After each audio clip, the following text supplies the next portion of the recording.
وہ کسی کو یاد کر لے تو بڑے فخر کی بات ہوتی ہے۔ حق تعالیٰ جو بادشاہوں کا بادشاہ ہے، اس کے یہاں کسی کا تذکرہ ہو تو یہ تھوڑے فخر کی بات ہے، تھوڑی عزت کی چیز ہے کہ اللہ یاد کرے بیٹھ کر کسی کو۔ حق تعالیٰ کب یاد کریں گے؟ جب تم یاد کرو گے اسے۔ فاذکرونی اذکرکم، تم میری یاد کرو میں تمہاری یاد کروں۔ تو اگر کوئی یوں چاہتا ہے کہ میری یاد وہاں قائم ہو جائے، وہ اس کی یاد کو اپنے اندر قائم کر لیں۔ اگر وہ ہر وقت ذکر کریں گے وہاں بھی ہر وقت ذکر ہوگا، یہ گنڈے دار ذکر کرے گا وہاں بھی گنڈے دار ذکر ہوگا، یہ غافل بن جائے گا وہاں بھی غفلت بڑھتی جائے گی۔ وَلَا تَكُونُوا كَالَّذِينَ نَسُوا اللَّهَ فَأَنسَاهُمْ أَنفُسَهُمْ أُولَٰئِكَ هُمُ الْفَاسِقُونَ۔ تم ایسے مت بنو کہ اللہ کو بھلا دو تو تم اپنے نفس کو بھلا دو گے، اللہ بھی تمہیں بھلا دے گا۔ قرآن کریم میں فرمایا گیا کہ جو لوگ قرآن یاد کر کے اسے بھول جائیں گے تو قیامت کے دن حق تعالی نابینا اٹھائیں گے اس بندے کو۔ وہ کہے گا کہ رب لما حشرتنی اعمی وقد كنت بصیرا، اے اللہ مجھے اندھا کیوں اٹھا، میں تو بینا تھا دنیا میں تو دیکھنے والا تھا۔ قال كذلك اتتك آیاتنا فنسیتها فكذلك اليوم تنسى، ہم نے اپنی آیتیں تیرے سینے میں ڈالی تھی، تو نے انہیں بلا دیا، ہم نے تجھے بلا دیا۔ تو اگر یہ نسیان کا برتاؤ کرے گا ادھر سے بھی نسیان ہو جائے گا، یہ ذکر کا برتاؤ کرے گا ادھر سے بھی ذکر ہو جائے گا۔ فرما حق تعالیٰ نے حدیث قدسی ہے کہ اے بندے تو اپنی تندرستی کے زمانے میں مجھے یاد رکھ تاکہ تیری بیماری کے زمانے میں میں تجھے یاد رکھوں، تو اپنی تونگری کے زمانے میں مجھے یاد رکھ تاکہ تیری مفلسی کے زمانے میں میں تجھے یاد رکھوں، تو صحت کے زمانے میں مجھے یاد رکھ تاکہ بیماری کے وقت میں تجھے یاد رکھوں جب کوئی تیرا یاد کرنے والا نہیں ہوگا، تو اپنی دنیا میں مجھے یاد رکھ تاکہ تیری قبر میں میں تجھے یاد رکھوں۔ جو یہاں یاد کرے گا وہ یاد وہاں کام دے گی، جو یہاں بھول جائے گا تو وہاں بھی وہ قسم پرسی کے عالم میں ہوگا۔ اس لیے ذکر اللہ نہ صرف کائنات کی روح ہے بلکہ انسان کی بھی روح ہے، انسان کی روح ہے۔ اگر ذکر منقطع ہو جائے تو روح پر مردنی چھا جاتی ہے۔ اگر احساس ہو، فرق یہ ہے کہ سیاہ کپڑے پر ہزاروں دھبے ڈال دو احساس نہیں ہوگا کہ اس پہ دھبا ہے اس لیے کہ خود رنگی سیاہ، اور سفید کپڑے پر ذرا سا دھبا لگا دو تو نمایاں ہوگا، محسوس ہوگا۔ جن کے قلوب میں غفلت رچ چکی ہے ان میں اگر 10 غفلتیں بڑھ جائیں احساس نہیں ہوگا کیونکہ غفلتوں میں رنگا ہوا ہے دل، لیکن یاد کرنے والا اگر منٹ بھر غافل ہو اسے احساس ہوگا کہ کیا چیز چھن گئی میرے اندر سے۔ تو احساس پیدا کرنا چاہیے ذکر اللہ کا۔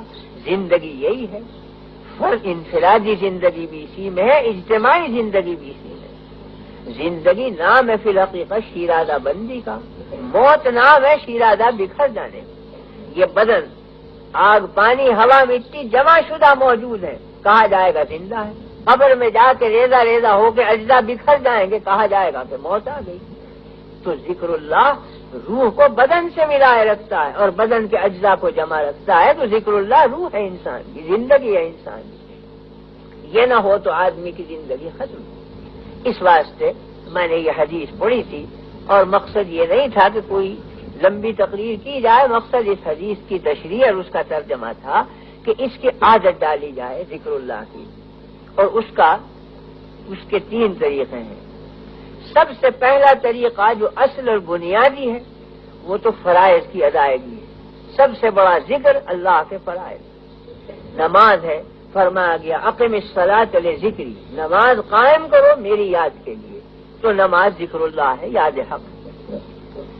حج کے بارے میں جگہ جگہ فرمایا گیا فَإِذَا أَفَضْتُم مِّنْ عَرَفَاتٍ فاذكروا الله عند المشعر الحرام واذكروه كما هداكم وإن كنتم من قبله لمن الضالين ثم افیضوا من حيث افاض الناس واستغفروا الله۔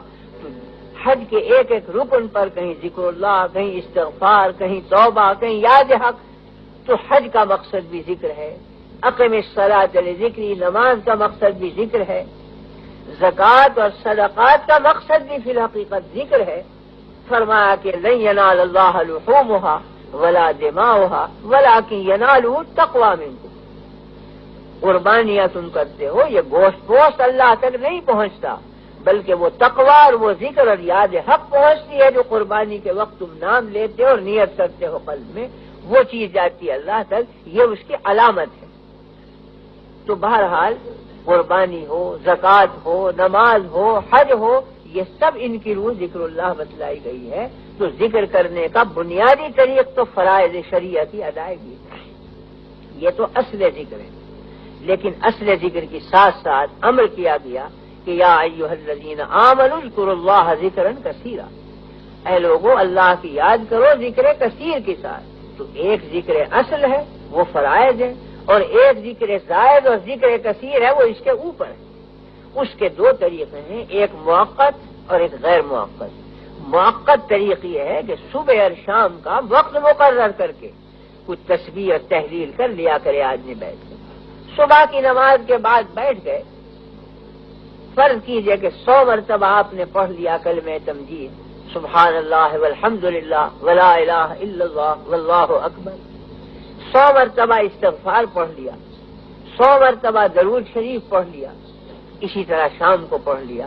فرمایا گیا فسبحان اللہ حین تمسون وحین تصبحون ولہ الحمد فی السماوات والارض وعشیا وحین تظہرون، کہ تسبیح کرو اللہ کی، کچھ صبح کو، کچھ شام کو، کچھ دوپہر۔ فسبحوہ بکرۃ وعشیا، صبح اور شام تسبیح کرو اللہ کی۔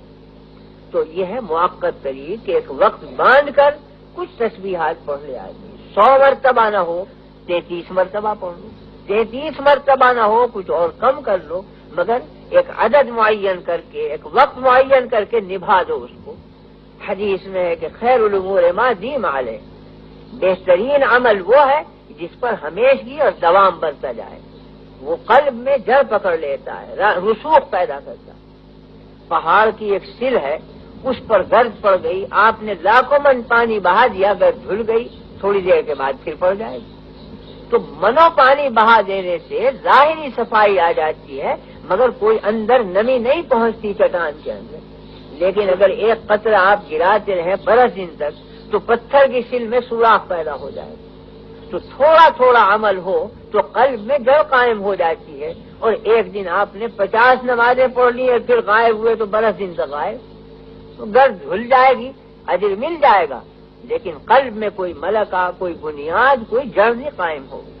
تو تھوڑا عمل ہو مگر دوام کے ساتھ ہو، وہ کارآمد ہوتا ہے، دل میں ملکہ پیدا ہو جاتا ہے، جڑ قائم ہو جاتی ہے۔ تو 100 مرتبہ نہ ہو 50 دفعہ صحیح، 50 دفعہ نہ ہو 21 دفعہ صحیح، 11 ہی مرتبہ صحیح، مگر نام حق لیا جائے ایک مقرر وقت تک، کچھ تلاوت کر لی، کچھ تسبیح، کچھ تحلیل، کچھ تکبیر، چاہے 10 منٹ میں ہو مگر پابند ہو جائے آدمی، 40 دن کے بعد خود محسوس ہوگا کہ کیا اثر میرے قلب کے اندر قائم ہوا۔ من اخلص للہ 40 صباحا تجری من قلبہ ینابع الحکمت، حدیث میں ہے کہ کسی عمل کو 40 دن خلوص کے ساتھ مسلسل کرے تو قلب میں سے حکمت کا چشمہ پہ پڑتا ہے آدمی، ایک بنیاد قائم ہو جاتی ہے یاد حق کی، جس کی جیسی مناسبت ہے ویسی معرفت شروع ہو جاتی ہے۔ تو ایک ذکر کی یہ صورت ہے ذکر کثیر کی کہ مقررہ وقت پر آدمی کچھ اللہ کا نام لے، اور دوسری صورت یہ ہے کہ غیر مقررہ طریق پر عادت ڈالے آدمی کہ کوئی نہ کوئی اللہ کا نام نکلتا رہے اس کی زبان میں، اللہ اللہ، سبحان اللہ، لا الہ الا اللہ، اللہ اکبر، اٹھتے بیٹھتے چلتے پھرتے کھڑے ہوئے بیٹھے ہوئے، وضو سے بے وضو، کوئی قید نہیں۔ مہینہ 2 مہینہ تو تکلف کر کے عادت ڈالنی پڑے گی، اور جب عادت پڑ جائے گی تو بے اختیار اللہ کا نام زبان پہ جاری ہوگا۔ کوئی حادثہ پیش آئے گا، گر پڑے آپ، فوراً الا اللہ، لا الہ الا اللہ، بسم اللہ، کوئی نہ کوئی اللہ کا نام نکلے گا۔ یہ نہیں نکلے گا کہ لوگوں دوڑو مجھے بچاؤ، اللہ کا نام نکلے گا۔ تو ابتداً تکلف کرنا پڑے گا، جب عادت پڑ جائے گی تو پھر خود بخود بے ارادے بھی ذکر حق شروع ہو جائے گا زبان کے اوپر، اور اس کا نتیجہ یہ ہوگا کہ مرتے وقت بھی بلا ارادہ اللہ کا ذکر زبان پہ جاری ہوگا، خاتمہ ایمان پر ہوگا۔ حدیث میں فرمایا گیا ہے کہ تحشرون کما تموتون وتموتون کما تحیون، تمہارا حشر اس حالت پر ہوگا جس حالت پر موت آئی، اور موت اس حالت پر آئے گی جس حالت پر زندگی گزاری ہے۔ اگر زندگی گزاری ہے اللہ کے نام کی مشق پر، موت کے وقت یقیناً اللہ کا نام زبان پر جاری ہو، اور جب